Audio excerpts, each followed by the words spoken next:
Marcus Chen never believed in family curses until he inherited his aunt's derelict starship. The Wandering Star had been sitting in the scrapyard for 3 years, accumulating dust and whispers.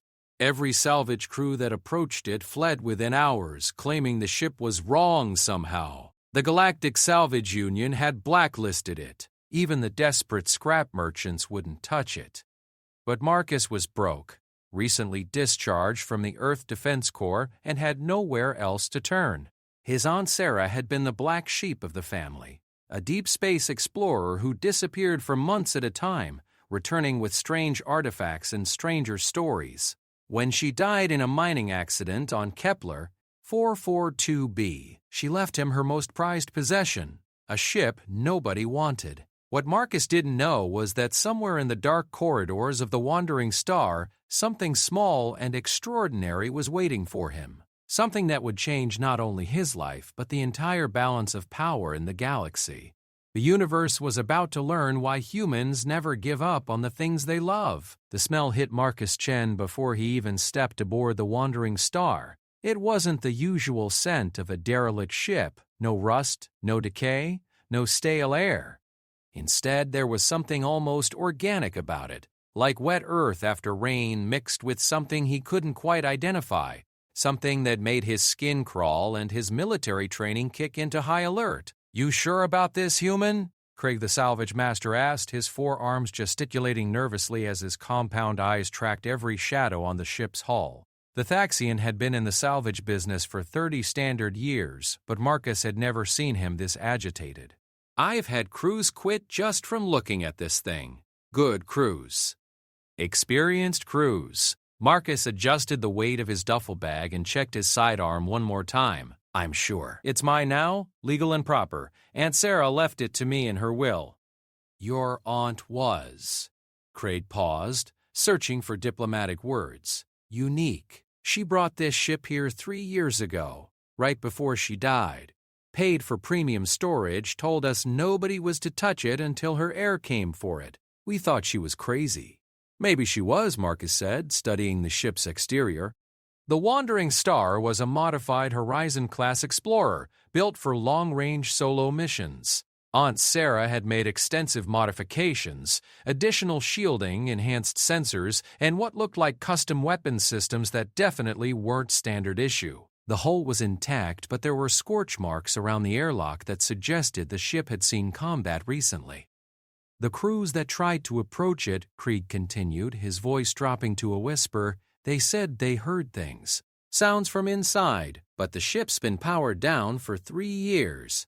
No life support, no artificial gravity, nothing." Marcus had heard the stories. In the 3 days since he'd claimed the inheritance, word had spread through the station. Phantom sounds, mysterious lights, equipment malfunctioning for no reason. The usual spacer superstitions amplified by boredom and too much synthetic alcohol. But looking at Krieg's expression, Marcus wondered if there might be more to it. "Did you ever board it yourself?" Marcus asked. Krieg's mandibles clicked nervously. "Once. Got maybe 10 meters inside before." He trailed off, shaking his massive head. Something was wrong. The air tasted wrong. Felt wrong. And there was this sound, like humming, but not mechanical. Organic. Like something alive. Marcus nodded and keyed his access code into the airlock. Aunt Sarah had been thorough. She'd left him everything he needed to claim the ship, including full access codes and a detailed inventory. What she hadn't left him was any explanation for why she'd been so secretive about the ship's final mission. The airlock cycled through its sequence with surprising efficiency for a ship that had been dormant for 3 years. Emergency lighting flickered on as Marcus stepped inside, revealing a pristine corridor that looked nothing like the exterior suggested. The walls were clean, the deck plates secure, and the air that filled his lungs was fresh and properly oxygenated. "How is their atmosphere?" Marcus muttered, checking his portable scanner. "Full life support, standard pressure, even the temperature was comfortable." According to the station records, the ship had been completely powered down. He moved deeper into the ship, his footsteps echoing strangely in the corridor. The Wandering Star was larger than he'd expected. Aunt Sarah's modifications had clearly included expanding the living space, but as he explored, Marcus began to understand why the salvage crews had been spooked. Everything was too perfect. 3 years of sitting idle should have left some mark. Dust, stale air, systems degradation. Instead, the ship hummed with quiet efficiency, as if it had been actively maintained. The central computer was running on standby power, life support was functioning normally, and the navigation logs were encrypted beyond anything Marcus had ever seen. In Aunt Sarah's cabin, Marcus found the first clue. Her personal logs were still accessible, and what he read made his blood run cold. Day 847. The kitten is growing stronger. I can feel its presence even when I'm not near the containment unit. It's not what we thought it was. The Zelithian research was wrong. This isn't just an animal. It's something far more significant. Day 892. The consortium ships are closing in. They know what I found. If something happens to me, I pray Marcus will understand. The kitten must be protected. Humanity's future may depend on it. Day 901. Final entry. I'm sealing the lower decks. The kitten is in hibernation, but it won't stay that way forever. Marcus, if you're reading this, find section C7. But be careful. What sleeps there is precious beyond measure and dangerous beyond imagination. Marcus set down the datapad with trembling hands. Section C7 was in the lower cargo area according to the ship's schematics, but according to those same schematics, the lower decks had been converted into something that looked suspiciously like a laboratory.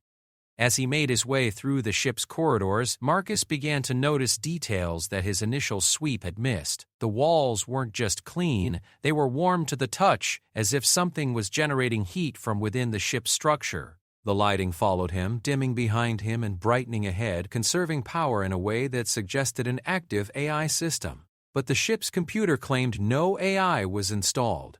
The lift to the lower decks required a biometric scan. Somehow it recognized Marcus immediately, accepting his genetic signature as if Aunt Sarah had programmed it to expect him. The doors opened onto a corridor that was clearly not part of the original ship design.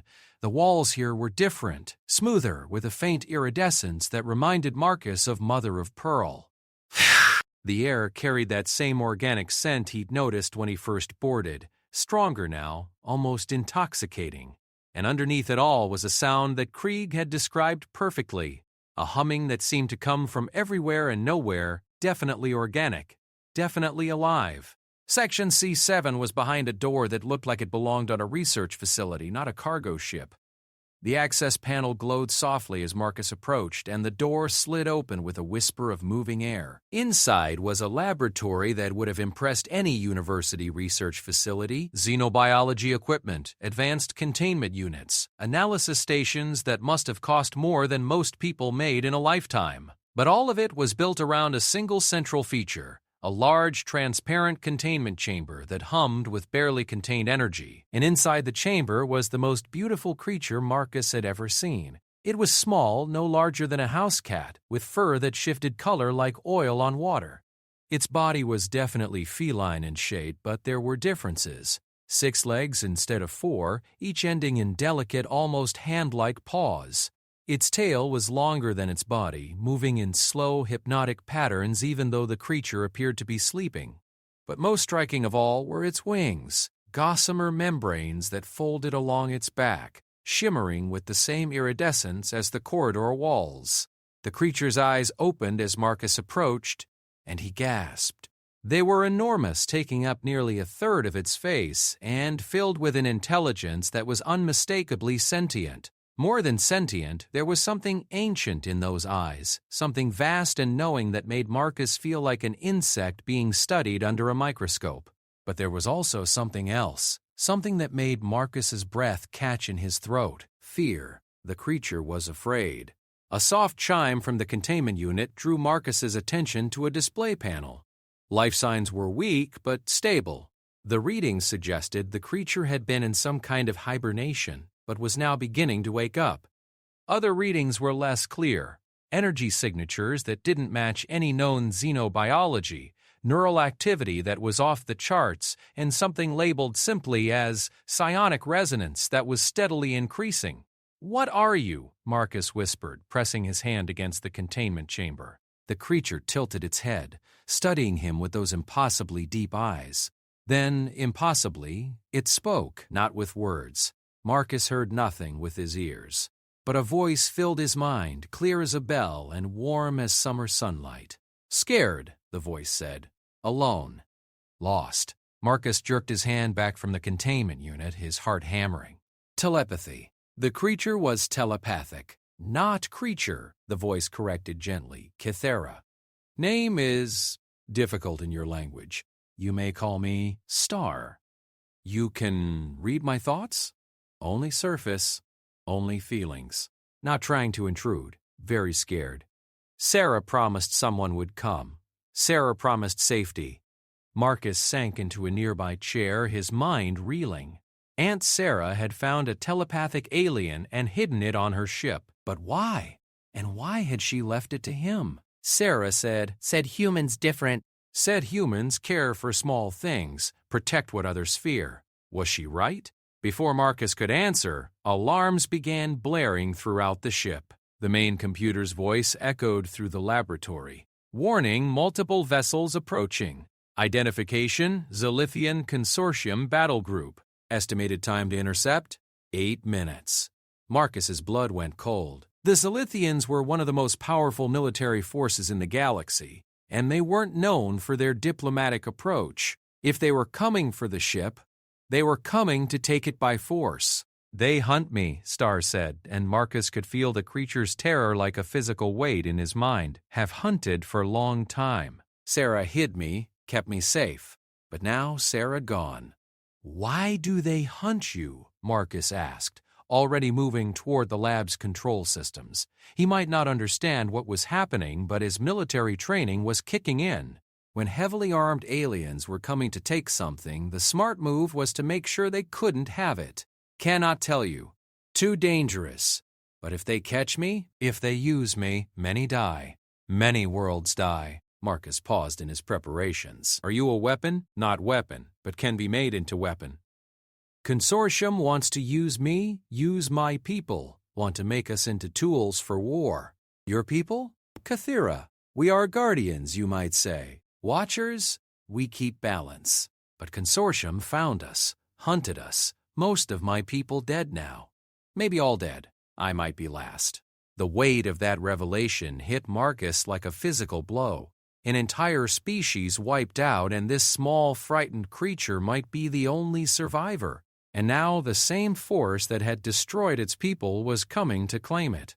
"Warning, Zilithian vessels entering weapons range. Boarding pods launching." Marcus looked at the containment unit, then at the elaborate laboratory around him. Everything Aunt Sarah had built, everything she'd sacrificed to keep this creature safe, would be lost in a matter of minutes, unless he did something about it. "Star," he said, moving to the containment unit's control panel. "Can you fly? I mean, can you move around outside the chamber?" "Yes, but containment keeps me hidden from their sensors. If released, they find me quickly." "How quickly?" "Minutes," Marcus nodded grimly.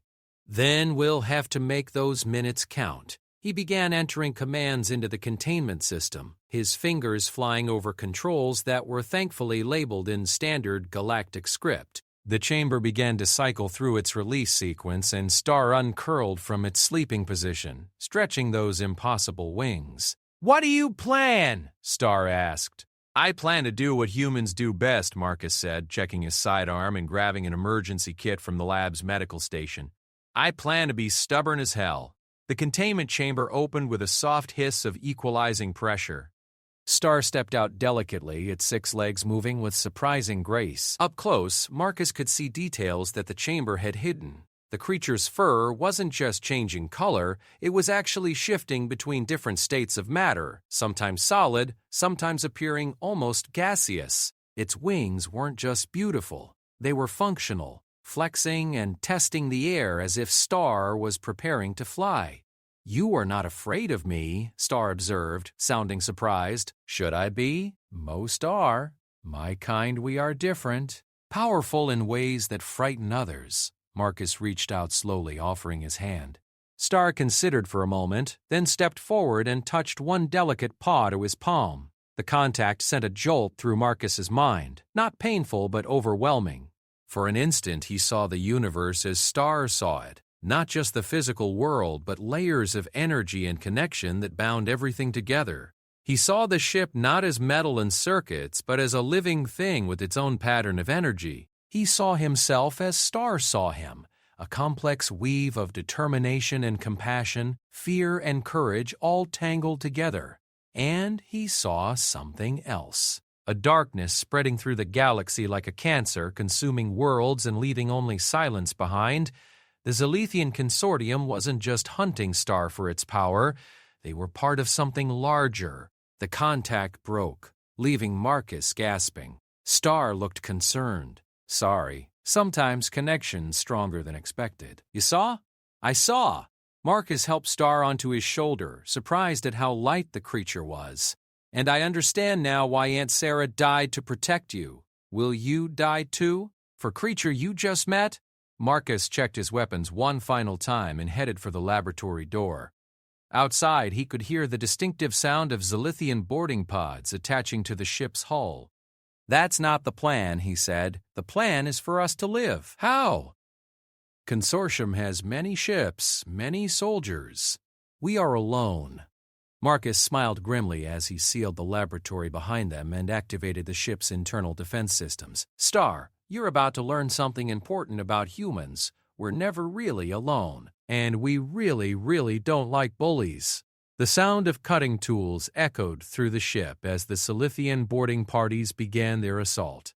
But Marcus wasn't running toward the escape pods like they expected. He was running toward the ship's command center, with the most valuable creature in the galaxy perched on his shoulder and a plan forming in his mind that was either brilliant or completely insane. Probably both. The Wandering Star's command center was exactly what Marcus had hoped for, a military-grade setup that Aunt Sarah had clearly invested heavily in upgrading. The captain's chair was surrounded by holographic displays showing ship systems, tactical information, and most importantly, communications arrays that could punch through Zalithian jamming technology. Warning: hull breach detected. Boarding parties have entered sections A through D, the ship's computer announced with mechanical calm. Star clung to Marcus's shoulder as he slid into the captain's chair and began activating systems that had been dormant for 3 years. The ship responded like it had been waiting for his touch. Engines came online, weapons powered up, and most importantly, the long-range communications array began broadcasting on every emergency frequency known to galactic civilization. "What are you doing?" Star asked, its mental voice tight with anxiety. "Making noise," Marcus replied, his fingers dancing over control interfaces that were surprisingly intuitive. Lots of noise. The main display lit up with tactical information. 5 Zalithian battlecruisers surrounded the salvage station, their weapons trained on anything that moved. Boarding shuttles were latched on to the Wandering Star like parasites, and Marcus could see armed figures moving through the ship's corridors on internal sensors. But what interested him most was what the sensors weren't showing. No civilian ships in the area, which meant the Zalithians had cleared the space around the station. Standard military doctrine for operations you didn't want witnesses to observe. "This is Captain Marcus Chen aboard the Earth ship Wandering Star," he broadcast on all frequencies. "I am being boarded by armed Zalithian forces without provocation or legal authority. I am invoking Article 7 of the Galactic Peace Accords and requesting immediate assistance from any Allied vessels in the area." The response was immediate and not what he expected. Instead of the Zalithians trying to jam his transmission, a new voice filled the command center, smooth, cultured, and speaking in perfect Earth standard. "Captain Chen, this is Overlord Vex of the Zalithian Consortium Science Division. You are in possession of stolen property that belongs to our research department. Surrender the xenobiological specimen and we will allow you to depart unharmed." Marcus felt Star flinch at the word specimen. Through their growing mental connection, he could sense the creature's memories, cages, experiments, others of its kind dying under clinical lights while Zilithian scientists took notes. "I'm sorry, Overlord," Marcus replied, checking the weapons systems. Aunt Sarah had installed some very impressive modifications. "I don't see any documentation proving ownership of anything on this ship. This vessel and its contents were legally inherited under Earth probate law." Overlord Vex's laugh was like ice breaking. "Earth law has no jurisdiction here, human. You will surrender the specimen or we will take it by force." "Why do you fight them?" Star asked. "They are powerful. They have many ships. You could run, save yourself." Marcus didn't answer immediately. Instead, he activated the ship's internal defenses, energy fields that would slow down the boarding parties and give him time to work. On the displays, he watched Zilithian soldiers stagger as non-lethal but debilitating force fields activated around them. "Star," he said finally, "let me ask you something. How old are you, by your measurements?" "Perhaps 3 of your years." Marcus paused in his work. 3 years old? Kythera mature quickly. "But yes, by your standards, I am very young." "Why?" "Because," Marcus said grimly, "where I come from, we don't let armed soldiers take children, ever. For any reason." The simple declaration seemed to stun Star into silence. Marcus could feel something shifting in their mental connection. Surprise, confusion, and something that might have been hope. Meanwhile, his long-range communications were starting to bear fruit. Response signals were coming in from across the sector. The emergency broadcast had reached friendly ears. "Wandering Star, this is Captain Sarah Morrison aboard the Earth Defense Corps vessel Defiant. We are 2 hours out and coming fast. Hold position and maintain communications." More signals followed. An Altarian merchant convoy was changing course to investigate. A Centaurian medical ship was requesting details about the situation. Most importantly, a Galactic Council peacekeeping force was en route to ensure compliance with interspecies law. Overlord Vex's voice came back over the communications, and this time it carried a note of irritation. "Captain Shen, you are creating an unnecessary diplomatic incident. This is a simple matter of recovering stolen research materials."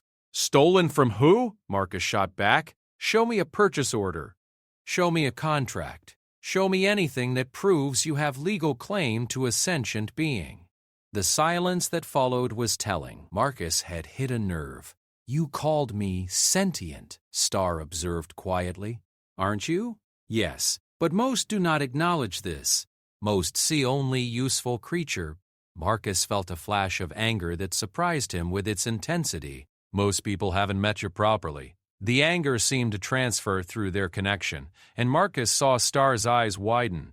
The creature's fur shifted from its usual oil-slick shimmer to something that looked almost like starlight, bright, fierce, and beautiful.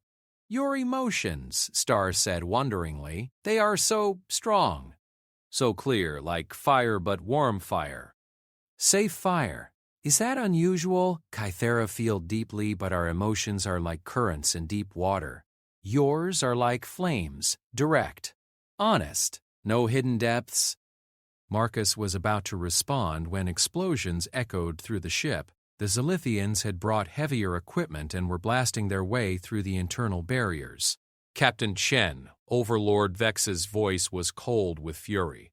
"You have 10 minutes to surrender the specimen before we employ more direct methods." "What kind of direct methods?" Marcus asked, though he suspected he didn't want to know. "The kind that involve reducing your ship to its component atoms." Marcus checked the tactical display. The Zilithian battlecruisers were powering up their main weapons. "They weren't bluffing," Marcus Star said quietly.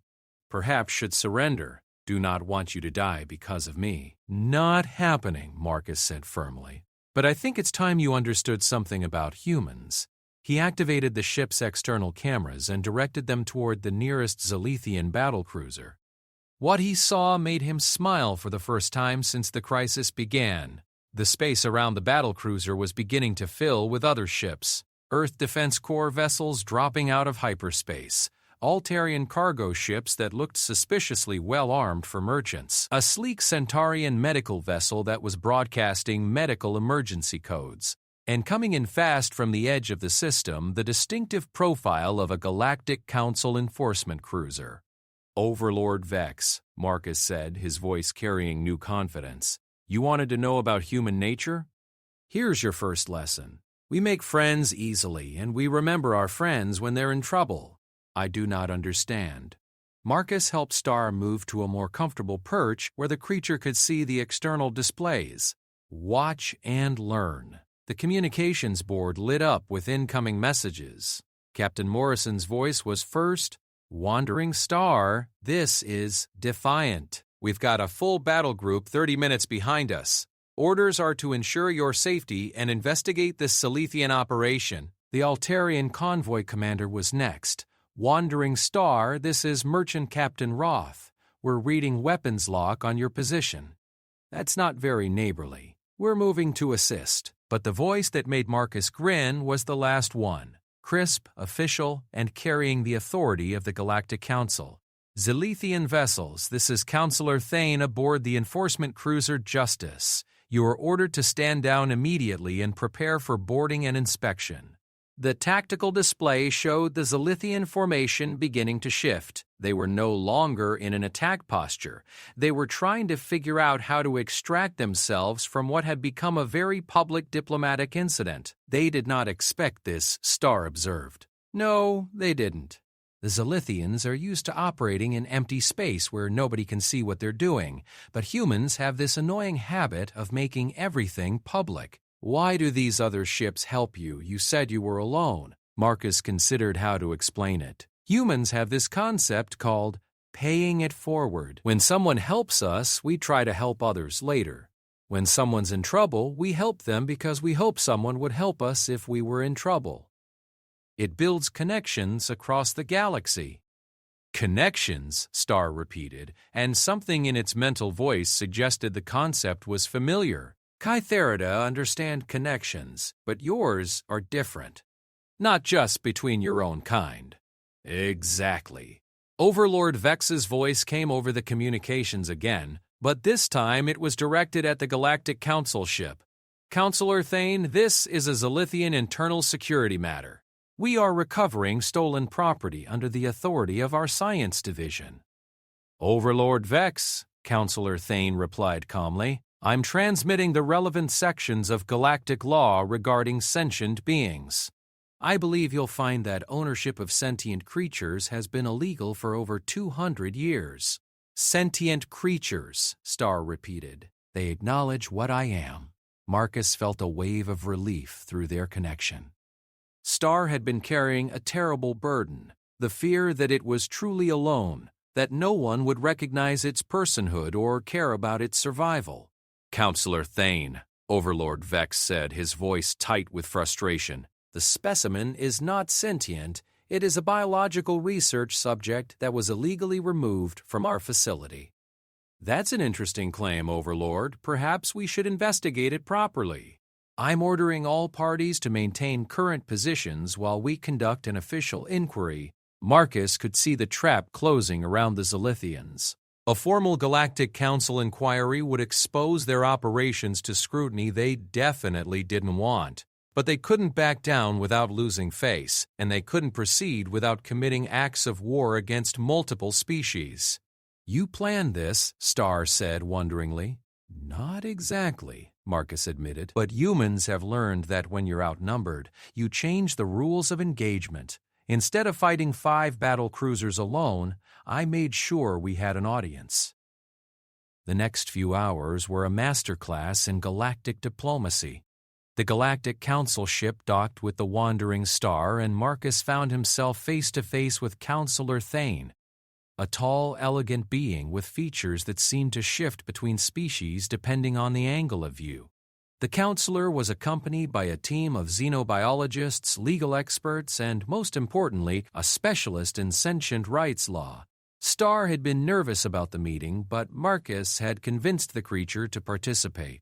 The key was establishing legal recognition of Star's sentience, which would make any Zilithian claims of ownership invalid under galactic law. The testing was thorough but gentle. Star demonstrated linguistic ability, mathematical reasoning, creative problem-solving, and most impressively, empathic communication with the council team. By the end of the session, there was no question about Star's intelligence and self-awareness. "This is clearly a sentient being," Counselor Thane announced formally. "Any claims of ownership are invalid. The Zilithian Consortium has no legal authority to detain or remove this individual." Overlord Vex's image on the communication screen was a study in barely controlled rage. "This is not over, human. The Consortium has long memory. So do we," Marcus replied calmly. "And we're very good at making friends." As the Zilithian ships withdrew, Marcus found himself surrounded by allies. Captain Morrison came aboard the Wandering Star with a bottle of Earth whiskey and a proposal to escort Marcus wherever he wanted to go. The Altarian merchants offered trade opportunities and safe passage through their territory. The Centaurian medical ship provided a complete health evaluation for Star and offered ongoing medical support. But most importantly, Counselor Thane made an official offer. "Captain Chen, the Galactic Council would like to offer both you and Star citizenship and protection under Council law. You've demonstrated exactly the kind of courage and integrity we value. What do you think?" Star asked during a quiet moment in the ship's common area.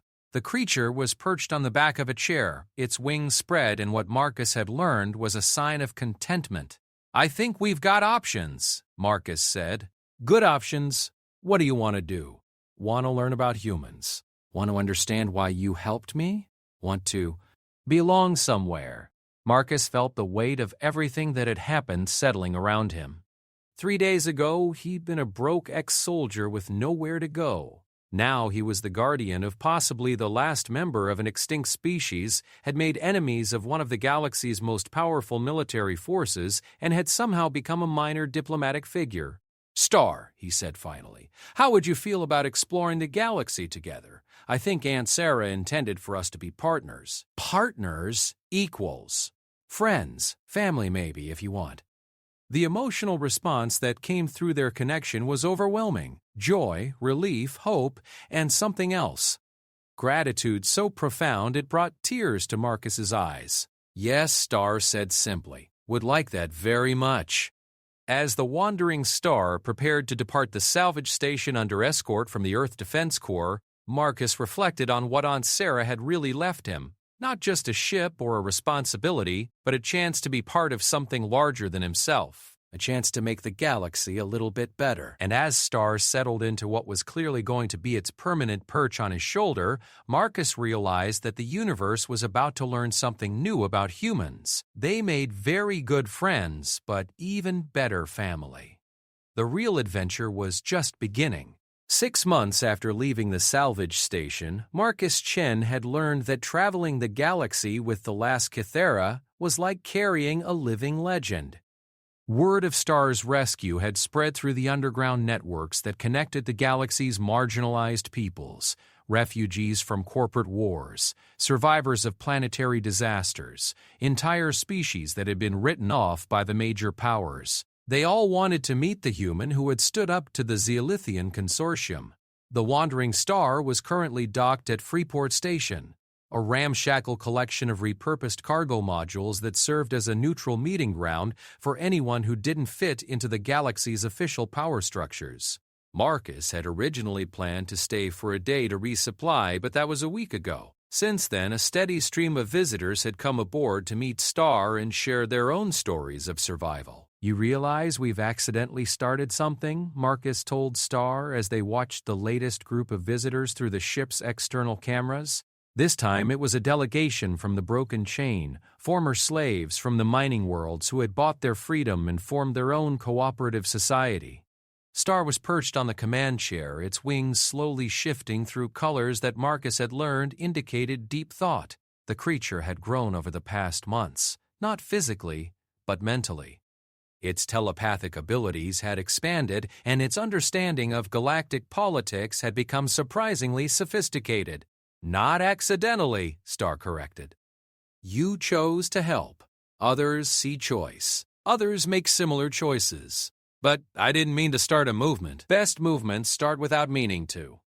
Organic, legit, natural, like growth. Marcus had to admit Star had a point. What had begun as a simple rescue had evolved into something more complex. The various groups that visited the ship weren't just curious about Star, they were organizing, sharing information about Zilithian operations, coordinating aid for displaced populations, and most importantly, establishing communication networks that bypassed the major powers entirely. The current delegation was led by a being called Corrent, whose species Marcus didn't recognize.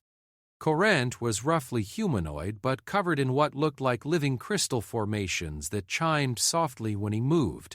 Captain Chen, Corrent said as he entered the ship's common area, "We bring greetings from the broken chain and a proposal for your consideration." "What kind of proposal?" Marcus asked, though he suspected he knew where this was going. Corrent's crystal formations shifted color as he spoke, cycling through blues and greens that suggested calm determination.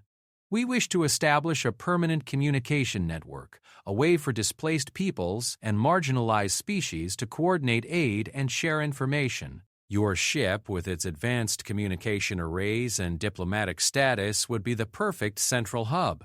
Star shifted on its perch, and Marcus felt a pulse of interest through their mental connection. The creature had been following the conversations with all their visitors, and Marcus suspected it had opinions about this proposal. "What exactly would that involve?" Marcus asked. "Safe passage guarantees, encrypted communication protocols, and coordination of humanitarian missions," Corrent replied. "Think of it as a galactic underground railroad." Marcus looked at Star, who was now glowing with soft golden light. Through their connection, he felt Star's thoughts, images of connected minds, of information flowing like water through a vast network, of isolated communities finding each other across the darkness of space. Kythera were connected, Star said, its mental voice carrying overtones of ancient loss. "Before Consortium found us, we were network, not like machines, like living system. Maybe can help others build similar thing." "You could help with this?" Marcus asked. "Yes. Telepathic abilities useful for secure communication. Can sense truth, detect deception, ensure trust. Also," Star paused, and Marcus felt a complex emotion through their connection, excitement mixed with trepidation. "Also sensing other Kythera survivors. Faint signals very far away, but definitely my people. Network could help find them." Marcus felt his heart skip a beat. "You're not the last one?" "Do not think so. Signals very weak, maybe only few left, but not alone. But finding them without help? Impossible. Too much space, too many dangers." Corinth had been watching the exchange with obvious interest. His crystalline formations were cycling through rapid color changes that suggested high emotional engagement. "There are others of your kind?" he asked Star directly. Star tilted its head, considering Corinth carefully. Then, to Marcus's surprise, the creature opened a limited telepathic connection with the crystal being. Corinth's formations blazed with brilliant white light for a moment, then settled into a steady, warm golden glow that matched Star's own radiance. "Remarkable," Corinth whispered. "The sense of connection is profound. Yes, I believe we can help you find your people." Over the next few hours, the three of them worked out the details of what they were beginning to call the Constellation Network. The name came from Star, who explained that Kythera understood connection as points of light linked across vast darkness, like stars forming patterns in the night sky. The plan was ambitious but elegant. The wandering star would serve as a mobile communication hub, traveling between systems and establishing contact with isolated communities. Star's telepathic abilities would provide secure, instantaneous communication across the network, and the various member groups would contribute resources, safe havens, and, most importantly, information about Zilithian operations and other threats to displaced populations. "The beauty of this system," Corinth explained as they reviewed the preliminary plans, "is that it's completely decentralized No single point of failure, no hierarchy that can be compromised or corrupted. Each node in the network is independent but connected. Like the Thera consciousness, Starr added, individual minds but shared awareness. Stronger together than apart. Marcus was studying the star charts that showed the proposed network coverage when something caught his attention. Starr, you said you're sensing other Kythera signals. Can you show me where? Star's wings spread wide, and suddenly the holographic display filled with additional markers, faint, pulsing dots scattered across multiple star systems. Most were in the far reaches of explored space, but one was relatively close. There, Starr said, indicating a system in the Veil Nebula. Strongest signal. Maybe 3-day journey if we push engines. Marcus looked at Corinth. Want to help us test the network? The journey to the Veil Nebula was Marcus's first real test of the wandering star at full capability. Aunt Sarah's modifications included a hyperdrive system that was clearly military-grade, and the ship cut through hyperspace like it was designed for deep reconnaissance missions. Starr spent most of the journey in a meditative state, reaching out with its telepathic senses to track the signal they were following. As they got closer, the creature became increasingly agitated. Signal is wrong, Starr said on the second day of travel. Definitely Kythera, but distorted. Confused, maybe injured. Can you tell anything else? Young, younger than me, and very frightened. Marcus pushed the engines harder. The system they entered was unremarkable. A single yellow star with a handful of rocky planets and a sparse asteroid field. But Starr's reaction was immediate and alarming. The creature's fur went stark white, its wings folded tight against its body, and Marcus felt waves of distress through their connection. There, Starr said, indicating one of the inner planets. But something very wrong, signal coming from surface, but also detecting consortium technology. Marcus ran a deep scan of the planet and cursed at what he found. Hidden in a crater on the far side of the planet was a Zilithian research facility. Small, heavily shielded, and completely illegal according to the treaties governing this system. They're keeping a Kythera prisoner down there, Marcus said grimly.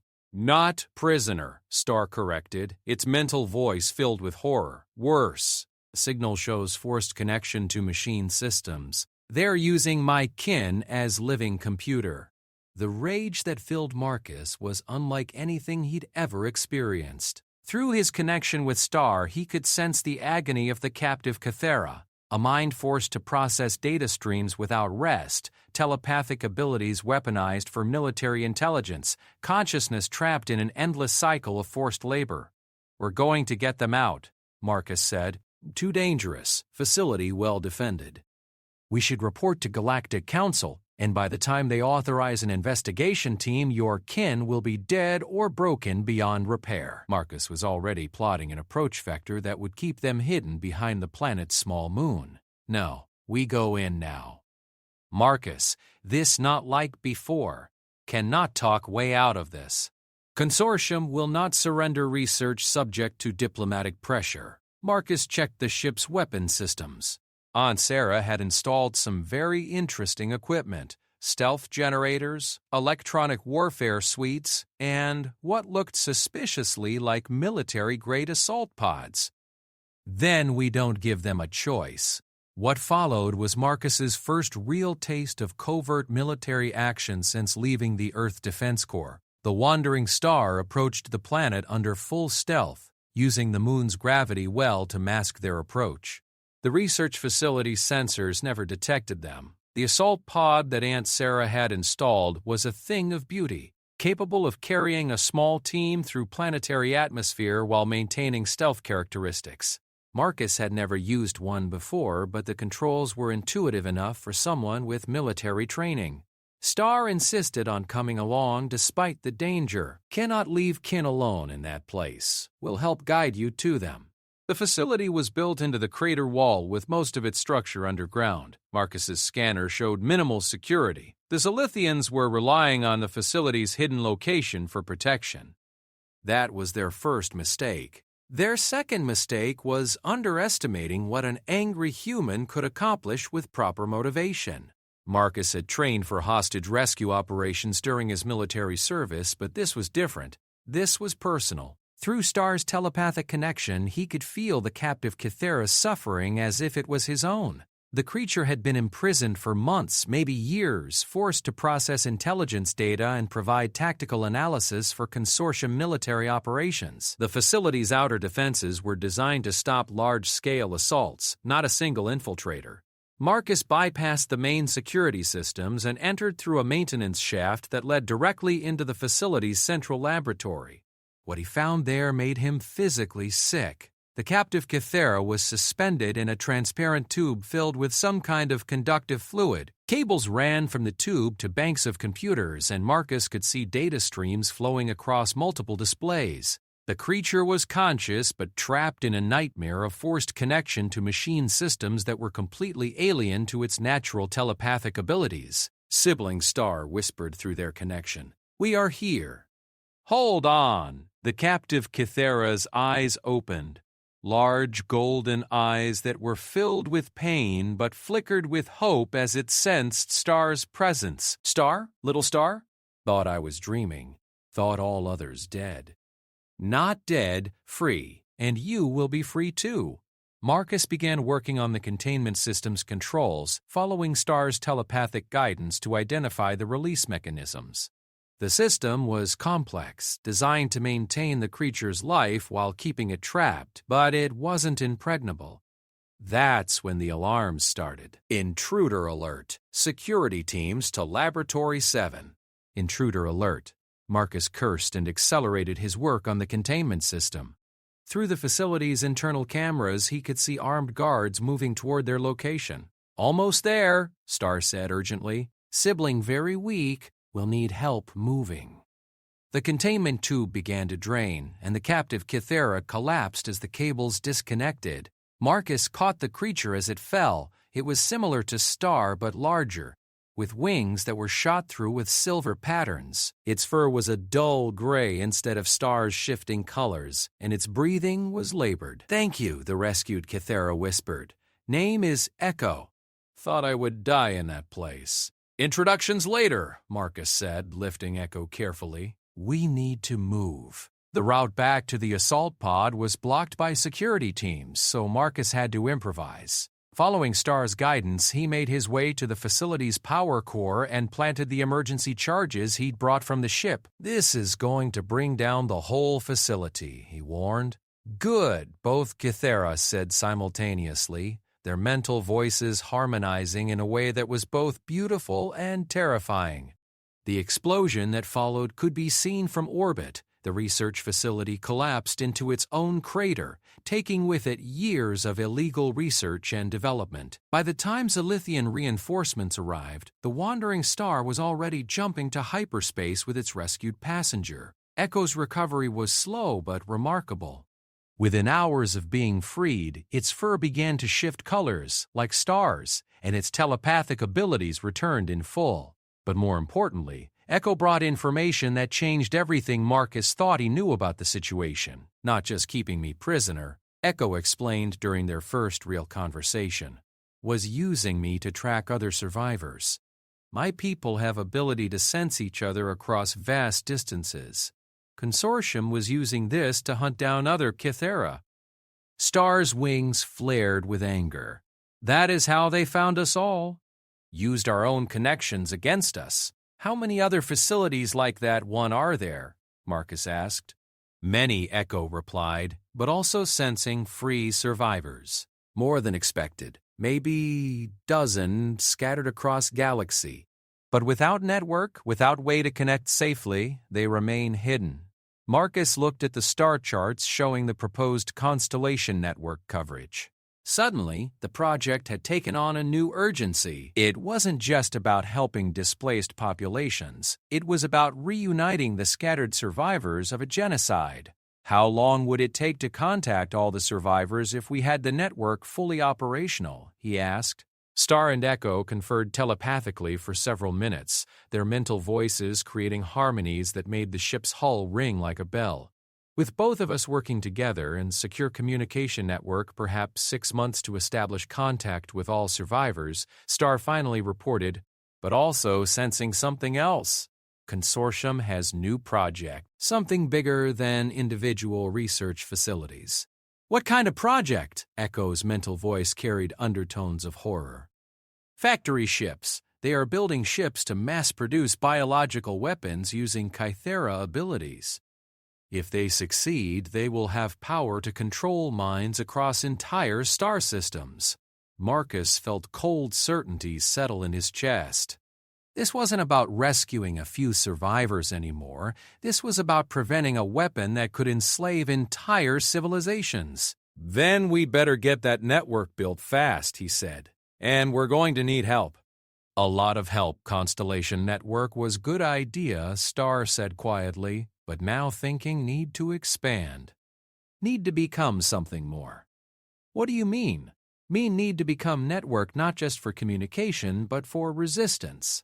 Network that can fight back.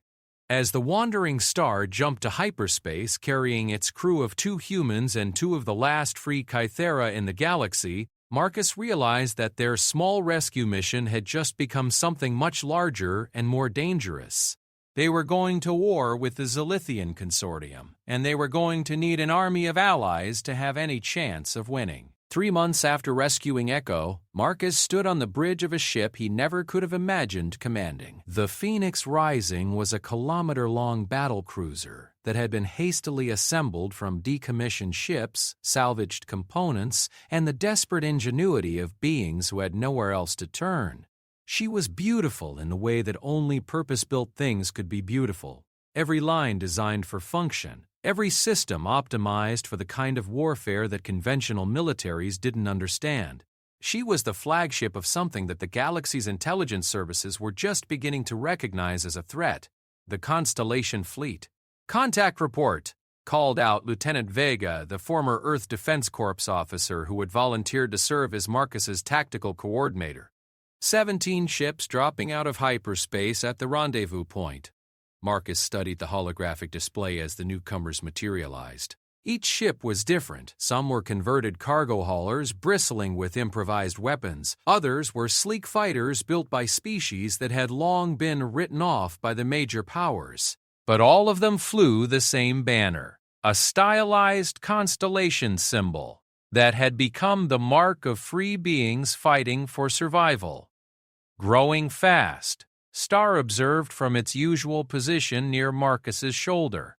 The creature had changed over the past months. Its colors were brighter, its telepathic abilities stronger, and its understanding of military tactics had become surprisingly sophisticated. But quality more important than quantity.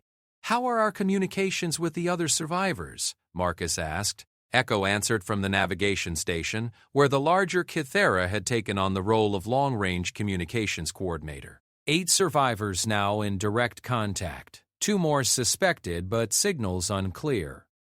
Network reaching across 7 star systems.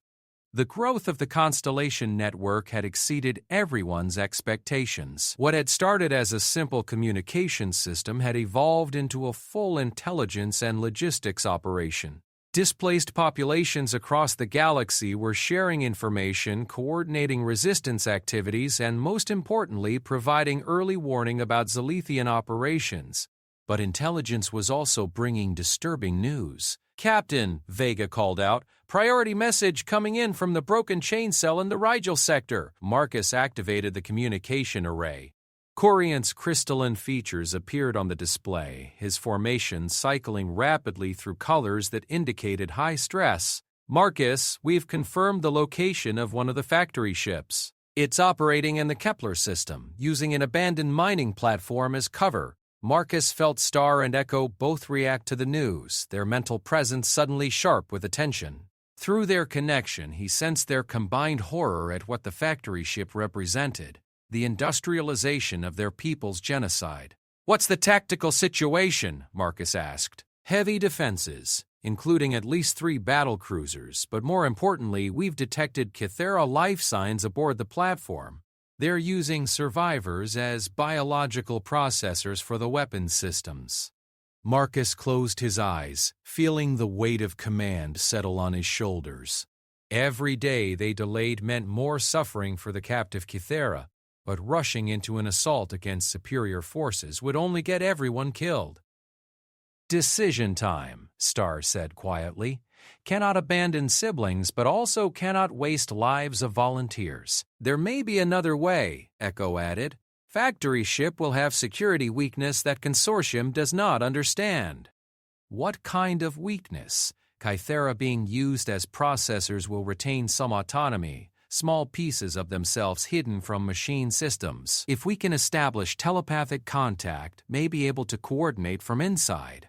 Marcus looked at the tactical display showing the Kepler system. 3 battle cruisers, multiple defense platforms, and an unknown number of fighter squadrons. Against that, he had 17 ships of varying capabilities, crews with minimal combat experience, and 2 Kythera whose abilities were powerful but untested in large-scale operations.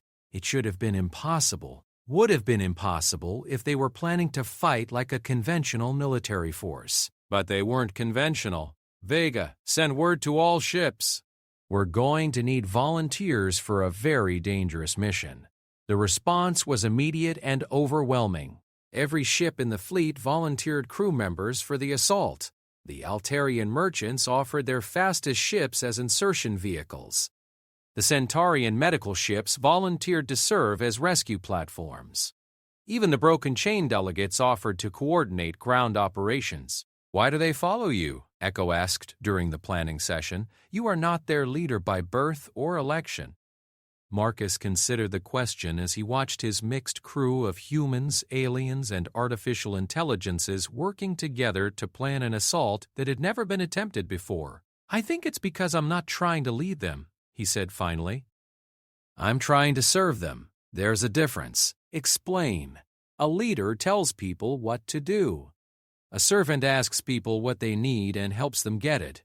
These people need hope, they need purpose, and they need someone to help them believe they can make a difference. And you give them this?" "I try to, and when I can't, they give it to me." The assault on the factory ship began with something the Zelithian defenders had never experienced: coordinated telepathic warfare. Star and Echo, working together from the bridge of the Phoenix Rising, reached out across space to make contact with the captive Kythera aboard the factory ship. It was delicate work. Too much telepathic energy would be detected by the Consortium's sensors. Too little would fail to penetrate the facility's shielding. But when contact was established, the effect was immediate and devastating. "Siblings," Star's voice reached across the void. "We are coming. Be ready." The response came back as a chorus of minds suddenly awakening from enforced sleep. "Star? Echo? Thought we were lost, thought all others dead. Not dead, free. And you will be free." What followed was the most complex military operation Marcus had ever been part of. The Constellation fleet didn't attack the factory ship directly. Instead, they attacked the factory ship's ability to function. The Altarian merchant ships loaded with electronic warfare specialists began jamming the facility's communication systems. The converted cargo haulers launched waves of decoy missiles that forced the battlecruisers to reveal their defensive positions. The Centaurian medical ships equipped with specialized sensors began mapping the factory ship's internal structure. And aboard the factory ship itself, the captive Kythera began their own form of warfare. Now, Echo commanded, and suddenly the factory ship's internal systems began to malfunction. Weapons targeting systems developed mysterious glitches. Life support in critical areas shut down. Most importantly, the containment systems holding the Kythera began to experience random failures. The Zelithian defenders found themselves fighting 2 battles simultaneously: an external assault by the Constellation fleet and an internal revolt by the prisoners they had thought were completely under their control. "Boarding pods away," Vega reported as Marcus watched small craft launch from the fleet's assault ships. Each pod carried a mixed team of volunteers: humans, aliens, and even a few artificial intelligences that had joined the cause. Marcus was in the lead pod, of course. He'd learned that humans had certain advantages in close combat situations. They were unpredictable, they fought dirty when necessary, and they absolutely refused to quit even when the situation was hopeless. The factory ship's interior was a nightmare of industrial horror, massive processing chambers where weapons were assembled by enslaved beings, laboratories where Kythera abilities were dissected and replicated in mechanical form, and at the center of it all a control room where the captive Kythera were suspended in fluid-filled chambers, their minds forced to coordinate the facility's operations. Marcus's team fought their way through corridors filled with automated defenses and Zilithian security forces, but they weren't alone. Escaped prisoners joined them at every junction, and the facility's own security systems kept turning against their Zilithian controllers. "Almost there," Star called through their connection, siblings holding containment systems open. Time running short, Marcus kicked open the door to the main control chamber and stopped short.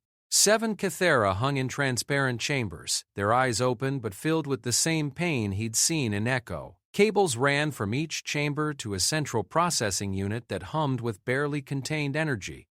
But standing between Marcus and the prisoners was Overlord Vex himself.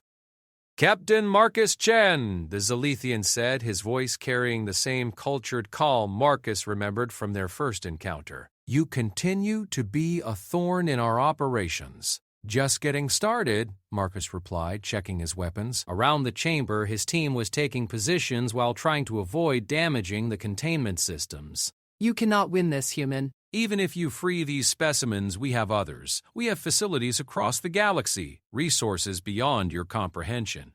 "Maybe," Marcus said, "but we have something you don't understand." "And what is that?" Marcus smiled grimly. "We have each other." The signal came through Star's telepathic connection, not words, but pure intention shared across multiple minds. Every Kythera in the facility, captive and free, acted as one.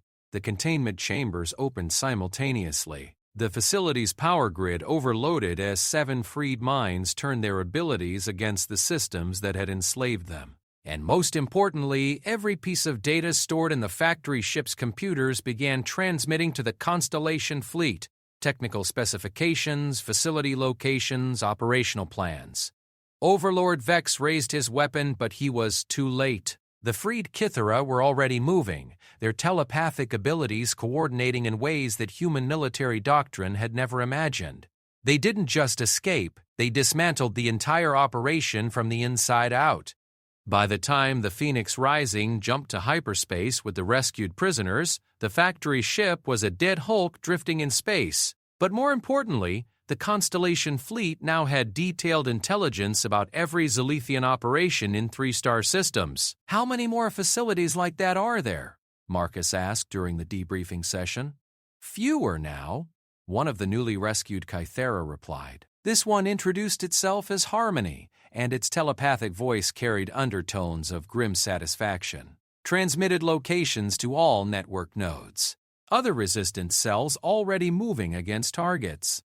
Marcus studied the intelligence reports flowing in from across the galaxy. The Constellation network wasn't just gathering information anymore. It was acting on it. Simultaneous strikes against Zilithian operations, coordinated rescues of prisoners, and most importantly, the systematic dismantling of the consortium's biological weapons program. "This is what Kythera were meant to do," Star said quietly. "Not weapons, not tools. Connectors, builders of bridges between different peoples." "And what are humans meant to do?" Marcus asked. Star's colors shifted to the warm gold that indicated affection. "Humans meant to care, meant to protect things they love, even when protection seems impossible." Echo joined the conversation from its position at the communication station. "Combined, our peoples very dangerous to those who profit from isolation and fear." Marcus nodded, understanding finally dawning. The Zilithian consortium wasn't just trying to create weapons, they were trying to prevent something else from forming. A galaxy-wide network of cooperation that would make their kind of exploitation impossible. "How many Kythera do we have in contact now?" he asked. 12 confirmed, 3 more possible, Harmony reported, but also detecting something new. Signals that feel like Kythera, but different. Evolved, maybe descendants of survivors who escaped long ago. Marcus felt Star's excitement through their connection. The creature's wings spread wide, catching the bridge lights in prismatic patterns. Not just survivors, Star said wonderingly. Next generation. Children born free. Hidden communities that Consortium never found. How long would it take to contact them, with network fully operational and all current survivors cooperating? Perhaps 1 month. Marcus looked at the tactical display showing Constellation fleet positions across 7 star systems. 17 ships had become 70. 70 had become the core of a resistance movement that spanned multiple species and hundreds of worlds. Then let's go find them, he said. And let's make sure the Zilithians never get the chance to hurt anyone else. Where will you look first? Echo asked. Marcus smiled, thinking of Aunt Sarah and the legacy she'd left him. Wherever we're needed most. And after we find all the survivors, Marcus looked around the bridge, at his human crew working alongside beings from a dozen different species, at Star and Echo and Harmony planning telepathic networks that would span the galaxy, at displays showing allied ships jumping to hyperspace on missions of rescue and resistance. After that, he said, we build something new, something better. What kind of thing? The kind of galaxy where nobody has to hide what they are, where being different makes you valuable, not vulnerable. Through his connection with Star, Marcus felt the approval of every Kythera in the network, a harmony of minds that envisioned a future worth fighting for. The war was far from over, but for the first time since inheriting Aunt Sarah's ship, Marcus truly believed they could win it. 2 years after Marcus Chen first stepped aboard his aunt's abandoned ship, he stood in the observation deck of New Haven Station watching the most remarkable sight in the galaxy. Kythera children playing in zero gravity while their parents worked alongside humans, Altairians, Centaurians, and dozens of other species to build something unprecedented. A truly free society. Final count is in, reported to lead New Haven's security forces. 47 Kythera survivors confirmed alive and in contact with the network. 15 breeding pairs with 32 offspring born in the past 18 months. Marcus felt Star's joy through their permanent telepathic bond. The creature, no longer small, having reached adult size, was perched on its favorite observation platform, wings spread wide to catch the light from New Haven's artificial sun. Around Star, a cluster of young Kythera practiced their first telepathic communications, their mental voices creating harmonies that made the station's hull ring like a bell. Not extinct, Star said, its mental voice carrying years of relief and wonder. Not dying, growing. Growing fast, Marcus agreed, watching one of the Kythera children figure out how to use its wings for maneuvering in microgravity. Have you decided what to call yourselves collectively? Have been discussing? Many opinions, much debate, Star replied, with what Marcus had learned to recognize as Kythera humor. Current favorite is the connected. Simple, accurate, and appropriately describes our nature.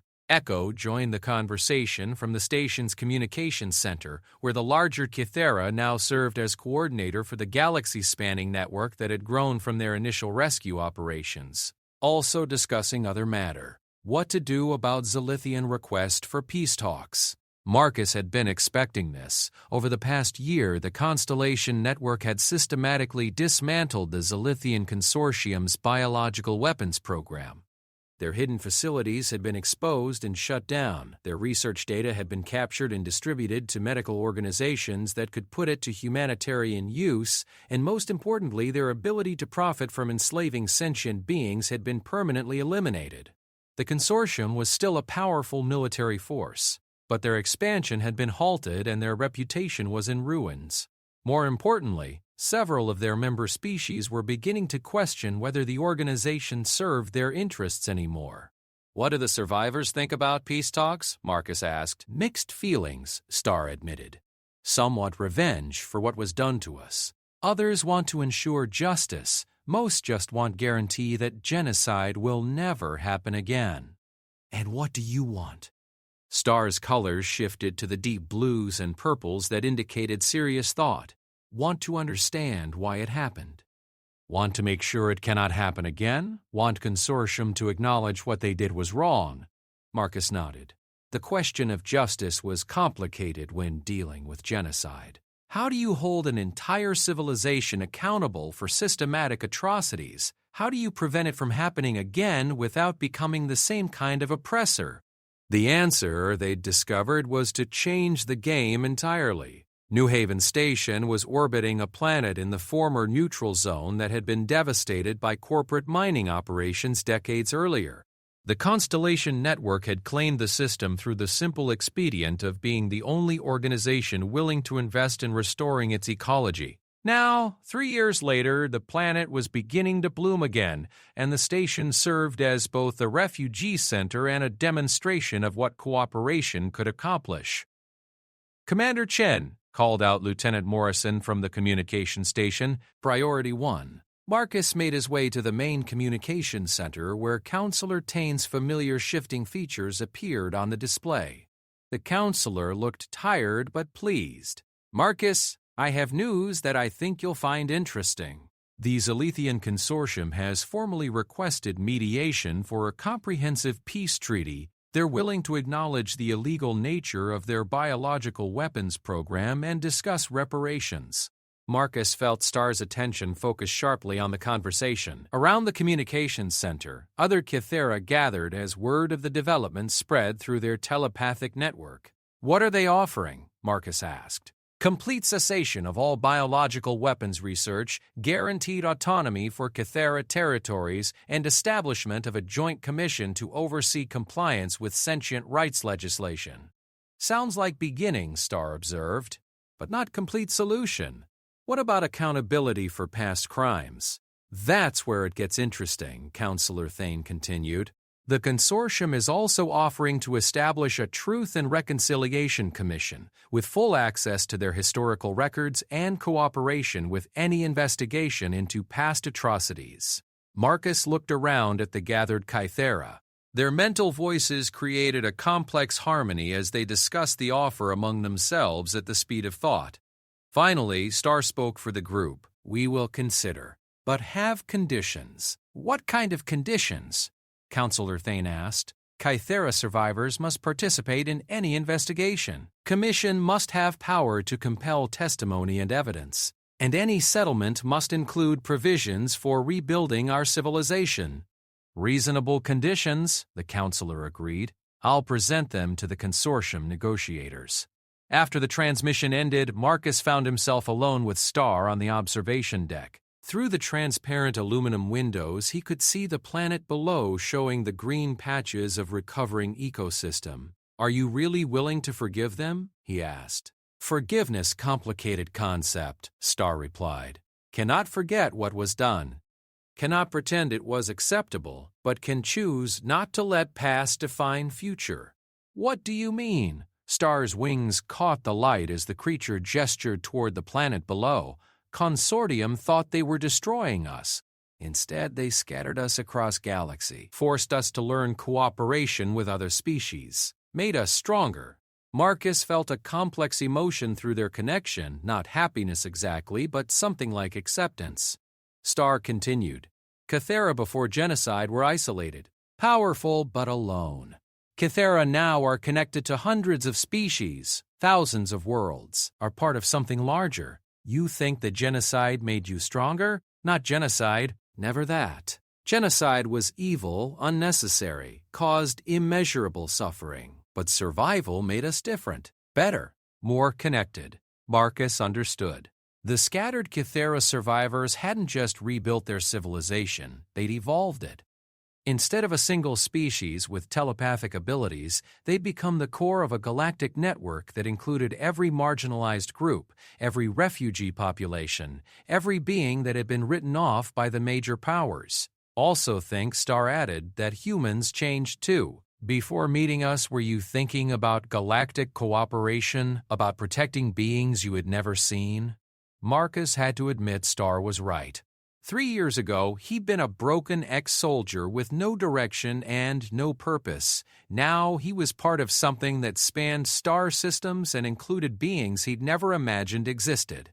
"So what happens next?" he asked. "Next we build." Continue growing network. Make sure genocide never happens to anyone again. Show Galaxy that cooperation's stronger than conquest. Over the following months, Marcus watched the peace negotiations with fascination and growing hope.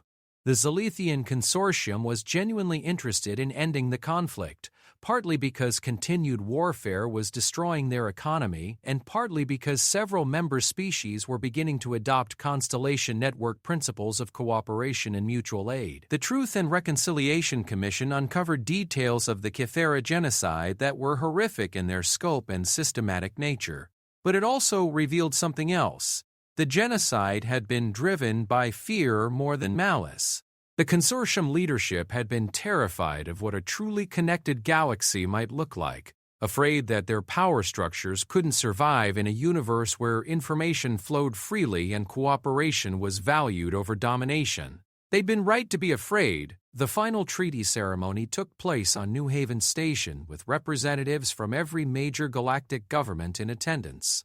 Marcus stood with Star and the other Kythera survivors as Overlord Vex, now former Overlord Vex, formally apologized for the crimes committed against their people. The Zalithian Consortium acknowledges that our actions against the Kythera people constituted genocide. Vex read from a prepared statement. We accept full responsibility for these crimes and commit ourselves to ensuring they are never repeated. The apology was significant, but Marcus found himself more interested in what came next. The treaty established the Kythera Autonomous Region, guaranteed funding for ecosystem restoration projects, and most importantly, created the Galactic Cooperation Council, a new organization dedicated to preventing conflicts through early intervention and mutual aid. What do you think? Star asked as they watched the ceremony from the observation deck. I think your aunt would be proud, Marcus replied. Your aunt, too. She started this, you know. Without her ship, without her research, without her sacrifice, none of this would have been possible. Marcus nodded, thinking of Aunt Sarah's final log entries and her hope that he would understand what she'd left him. She'd given him more than a ship. She'd given him a purpose and a family. 5 years after first stepping aboard the Wandering Star, Marcus Chen stood in his ready room aboard the flagship of the Galactic Cooperation Council fleet. The ship was called New Dawn, and it represented everything the treaty had made possible. A truly integrated crew from dozens of species, advanced technology shared freely between civilizations, and most importantly, a mission dedicated to preventing conflicts rather than winning them. Star had taken on a new role as Director of Interspecies Communication, using the expanded Kythera network to facilitate understanding between civilizations that had never been able to communicate effectively before. The other Kythera survivors had spread throughout the galaxy, serving as bridges between species and worlds that had been isolated for millennia. Report from the Vega sector, Commander Morrison announced. The wage. They wanted nothing to do with my aunt's ship. Then I found the sweet alien kitten hidden inside. HFY.